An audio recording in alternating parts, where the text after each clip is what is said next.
तरीके इंसाफ के लॉयर इस वक्त बात कर रहे हैं, वो सुनते हैं।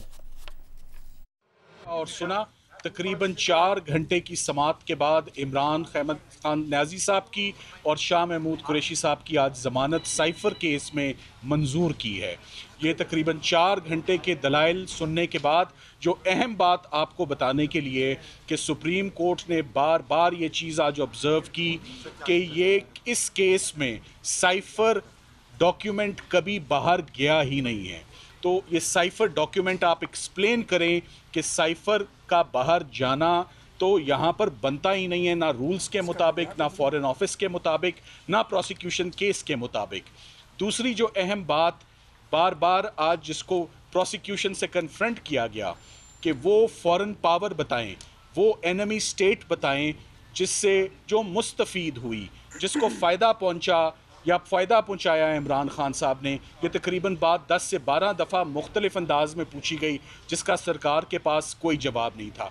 फाइनली जो साइफ़र केस इतनी तेज़ी से चला आ रहा है 15 अगस्त से, और 15 अगस्त से उसमें इमरान खान साहब और शाह महमूद कुरैशी साहब की गिरफ़्तारी बिला जवाज़ फ़ेडरल इन्वेस्टिगेटिंग एजेंसी ने कर रखी है।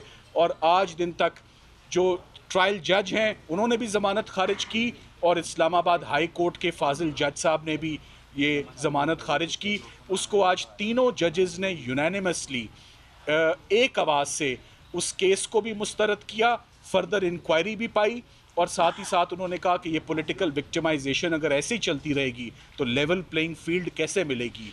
Imran Khan is the leader of popular political party Pakistan Tehreek Insaf. Elections 8 फरवरी को हैं, उससे पहले। और ये कैसे पता चलाया जा सकता है? आज बार बार जो बात सामने आई, जो एक तासुर चल रहा था कि ये केस सजाए मौत का केस है या उम्र कैद का केस है, आज सरकार ये साबित नहीं कर सकी कि ये सजाए मौत या उम्र कैद का केस है। उनको बहुत अपॉर्चुनिटीज़ मिली, और आज आके अगर कोई बात बनती है तो वो सिर्फ 2 साल की बनती है। तो यूनानिमसली शॉर्ट ऑर्डर पास हुआ, और शॉर्ट ऑर्डर में ये ज़मानतें आज 4 घंटे के दलाइल के बाद। सो मेरा ख्याल है कि बहुत दिनों के बाद साइफ़र केस की हवा निकल चुकी है, एक बात का बतंगड़ बनाया गया, और आज साइफ़र केस अपने अंजाम को पहुंच गया जैसे इसमें बेल। और ऐसी ऑब्जर्वेशंस आई हैं, ऐसे व्यूज़ एपेक्स कोर्ट के, सुप्रीम कोर्ट ऑफ पाकिस्तान के आ गए हैं, जिनको अब ट्रायल में संभालना सरकार के लिए बहुत मुश्किल है। मेरा ख्याल है बेहतर ये होगा कि अब वो किसी और केस की तरफ जो है वो रुख करें, जो कि एक ट्रेंड चल रहा है अनफॉर्चुनेटली कि एक के बाद एक मुकदमा। फेडरल इन्वेस्टिगेटिंग एजेंसी इससे पहले भी आपको मालूम है फॉरेन फंडिंग केस में किस्मत आजमा चुकी है, कामयाब नहीं हुई। 3 FIRs दी, कामयाब नहीं हुई। सो जब तमाम मुकदमात ख़त्म हो गए, दहशत गर्दी के, कत्ल के, सेडिशन के, म्यूटनी के, तो उसके बाद फिर रुख फाइनली साइफ़र के मुकदमे की तरफ किया गया।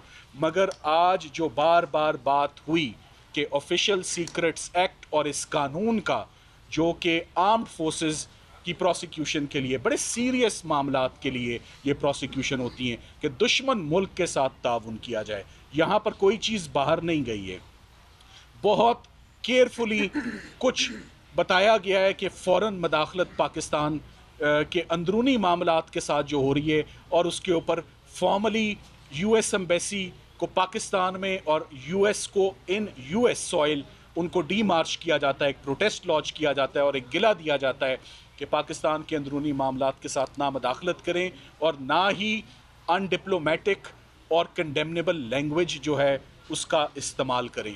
सो साइफ़र केस, जैसे कि चौधरी एतजाज़ अहसन साहब कहते हैं, आज हकीकी मानों में मेरी नज़र में और जजेस की नज़र में सिफर हो चुका है। अब इस केस के अंदर कुछ नहीं बचा। हमारे साथ अली बुखारी साहब ने आज बड़े ज़बरदस्त दलाइल दिए शाह महमूद कुरैशी साहब के बिहाफ पर, और दोनों पटिशनर्स को एक ऐसा मौका भी आया कि शाह महमूद कुरैशी साहब का केस सुनते हुए ऑनरेबल जजेस ने कहा कि हमने कह दिया कि उनकी स्पीच में कुछ ऐसा नहीं है कि उन्होंने कोई जुर्म। पाकिस्तान तहरीक इंसाफ के वकील इस वक्त मीडिया से गुफ्तगू कर रहे हैं। आज अदालत में इंतहाई आम समाअत हुई है। बानी PTI और शाह महमूद कुरैशी की जमानत मंजूर कर ली गई है।